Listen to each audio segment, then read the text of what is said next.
Olá! No nosso bate-papo informal de hoje, o tema vai ser Data Science e Machine Learning, que é um tópico ou tópicos que estão aí muito na moda, causando muito interesse. E quem a gente já convidou aqui para vir falar com a gente sobre isso é o Emílio Simone, que é o coordenador de segurança da PSafe, uma empresa que desenvolve aplicativos para mobile nessa área de segurança e de manutenção do seu celular. Emílio, brigadão por aceitar nosso convite. Obrigado, João. E eu queria começar te perguntando o seguinte, quer dizer, como é que você se envolveu com essa área? O que você faz hoje em dia aí na sua empresa com Machine Learning e com Data Science? Bom, como todo bom nerd, a gente vai estudando e acaba se envolvendo em várias áreas. No meu caso em específico, já era da área de segurança, a gente precisava achar uma maneira de enfrentar os hackers de forma mais rápida, porque são milhões de hackers contra poucos programadores. E uma das formas que a gente encontrou para fazer isso foi utilizando Machine Learning, que são algoritmos matemáticos que têm o objetivo de predizer alguns comportamentos ou algo futuro. Nesse caso em específico, a gente usou a inteligência artificial para predizer se algo era uma ameaça ou não, como por exemplo vírus e páginas falsas. E foi aí que eu comecei me envolvendo com Machine Learning. Então, assim, até para a gente poder explicar melhor para quem ainda não interage, que não conhece direito, quer dizer, Machine Learning, você falou um pouco de inteligência artificial, você falou de aprendizado com dados. Comenta um pouco mais para a gente, assim, isso é parte do que eles chamam de ciência de dados, né? Data Science, é isso? Isso. Machine Learning, inteligência artificial e Data Science são três coisas que estão interligadas. Elas consistem em aplicar modelos ou algoritmos matemáticos que vão aprender com dados passados, com experiências passadas, de forma que eles vão conseguir predizer coisas futuras. Então, por exemplo, eu posso passar por um modelo, um comportamento de várias pessoas, de forma que ele consegue predizer quais são os comportamentos delas baseado no que essas pessoas fizeram no passado.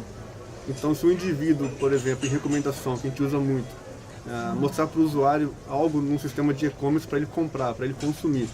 Se um usuário A comprou um livro de startup e um usuário B que também gosta de tecnologia, eu vou mostrar para ele também um livro de startup. Então, baseado em usuários parecidos, eu vou indicar coisas que eles tendem a comprar iguais. Então, ele aprende com algo passado para predizer um comportamento futuro. Ok, então assim, dos elementos que você precisa, você está colocando. Eu preciso primeiro de dados, eu tenho que olhar as informações que eu tenho do passado. E aí entra talvez um perfil do pessoal que mexia com banco de dados, mas não só isso, né? Porque banco de dados é uma forma de ter armazenamento de informações estruturadas, mas eu imagino que sejam outros tipos de informação também. Isso. É muito comum a galera que veio da área de dados começar a entrar nessa área de Machine Learning. Então, em Machine Learning, quando a gente fala em ciência de dados, algumas coisas são fundamentais. Primeiro é a base de dados, que é o que a gente chama de input, um modelo ou um algoritmo, que é o que vai analisar essa base de dados, e o output, que é a saída, é o resultado esperado. Seja ela predição de um comportamento, de venda, se algo é mal, é uma ameaça ou não. Então, basicamente, a gente sempre vai ter input, modelo e um output. Isso quando a gente fala de sistemas supervisionados, que a gente sabe qual é a saída. Tem também um outro caso, que é o que a gente fala de modelos não supervisionados, onde a gente quer simplesmente agrupar baseado na natureza da informação. Como, por exemplo, uma biblioteca. Eu quero agrupar os livros por seção, mas eu não sei quais são as seções. Então eu vou aplicar um modelo não supervisionado para que ele analise o conteúdo dos livros e agrupe conforme a natureza da sua informação. Bom, a gente estava falando de dados, o input, e aí você estava comentando modelos. Que modelos são esses? São modelos novos que foram criados agora? Isso é uma coisa que vem de estatística? Como é que é o pessoal, a gente sabe assim, você comentou, o pessoal que vem de banco de dados entra por esse caminho. Quem é que é o pessoal de modelos que também pode entrar para Data Science? Parece que é algo novo. Esse ano a gente tem falado muito de Machine Learning, Data Science, mas na verdade isso é algo muito antigo. As redes neurais, por exemplo, vêm da década de 70. O grande diferencial desses últimos anos é o poder computacional. Naquela época era muito difícil a gente ter um modelo matemático capaz de predizer uma grande quantidade de informação, porque a gente tinha uma limitação de hardware muito grande, algo que hoje praticamente não existe. Então hoje os modelos evoluíram, o que antes era difícil de se ter devido ao poder computacional, agora é muito fácil. Então esse foi uma das razões do Machine Learning ter crescido tanto ultimamente. E também da indústria perceber o quanto que isso pode agregar valor ao negócio. Na área de e-commerce, por exemplo, a gente vê que aplicando machine learning para recomendar itens de consumo, tem um ganho em média de 30%. Baseado na Amazon, por exemplo, eles falaram que após aplicar machine learning para recomendar livros, eles tiveram um aumento de 30% nas suas vendas. Isso porque o usuário que vai comprar um livro e quer aprender um assunto, muitas vezes daquele assunto vai pular para outro, para outro, para outro. E o sistema de machine learning consegue predizer quais assuntos eu posso indicar para aquele usuário que eu tenho certeza ou quase certeza que ele vai consumir. Você está dando esses exemplos de aplicação, né, dessas tecnologias nessa área de vendas, né, de portais de internet. Que outras áreas você tem além de marketing, digamos assim, que você poderia aplicar o machine learning e o data science? O machine learning ele pode ser aplicado em praticamente qualquer área que tenha alguma previsibilidade, que eu tenha alguma correlação em comportamentos com saídas. Então a gente tem hoje na área de vendas, como a gente comentou, predição de recomendação. Na área de segurança a gente utiliza muito na área mobile, por exemplo, para identificar se um aplicativo que eu estou instalando é malware ou não, pela natureza das suas permissões, do seu comportamento. Eu consigo predizer se aquele arquivo é uma ameaça ou tende a ser uma ameaça.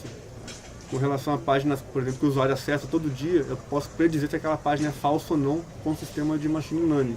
Já que eu tenho um banco de dados de milhares de páginas falsas e páginas que são confiáveis, o meu algoritmo vai analisar aquele padrão de comportamento e predizer. A gente pode estar na área médica, por exemplo. O ano passado teve um desafio de machine learning que era através de fotos da retina, predizer se a pessoa tinha diabetes ou não. Então está sendo muito utilizado agora também na área médica. Então qualquer área que eu tenha uma base de dados suficientes para serem estudadas e identificadas padrões, eu posso aplicar machine learning, seja ela exatas, medicina, reconhecimento de imagem, é muito comum agora, reconhecimento de imagem, e reconhecimento de pessoas, de fala, todas essas áreas envolvem machine learning hoje em dia.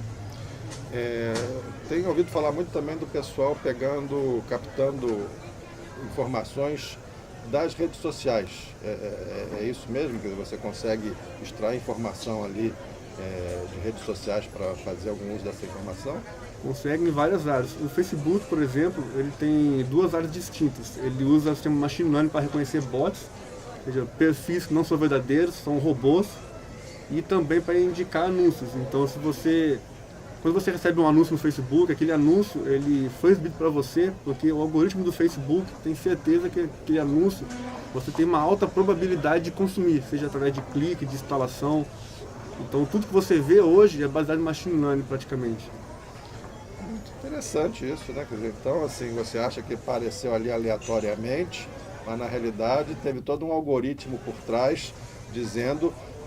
Agora, como qualquer ciência, eu imagino que isso não seja 100% verdade, né? Você está dizendo, olha, o percentual de chance daquilo ser relevante para você é alto, mas às vezes não funciona 100%. Isso, nem sempre funciona. Então é comum, às vezes, você ver, exemplo do Netflix. Você está vendo várias séries que você gosta e de repente parece uma série que não tem nada a ver. Isso é porque o modelo errou na predição. Então nada é 100%. Se alguém te fala que tem um modelo 100%, isso já é um indício que tem alguma coisa errada ali.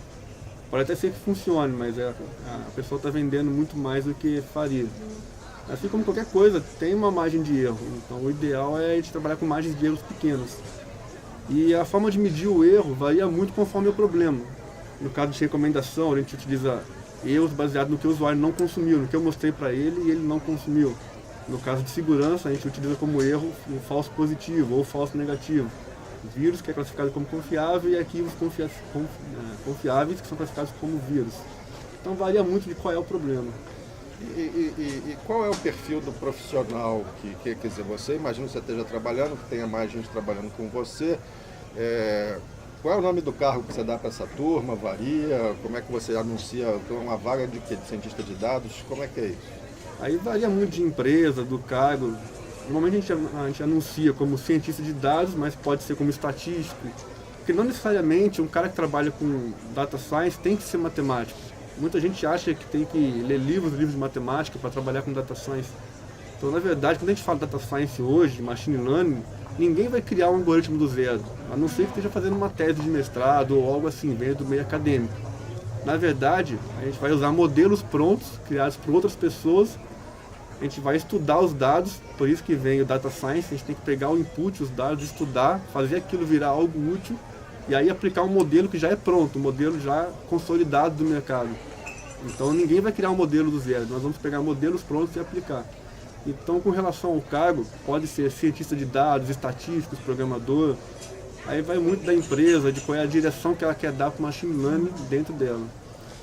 E Emílio, como é que está a busca por esses profissionais? Isso aí, o mercado está com bastante gente, você está tranquilo aí encontrando pessoas com esse perfil? Como é que está difícil? Conta um pouco para a gente como é que está isso.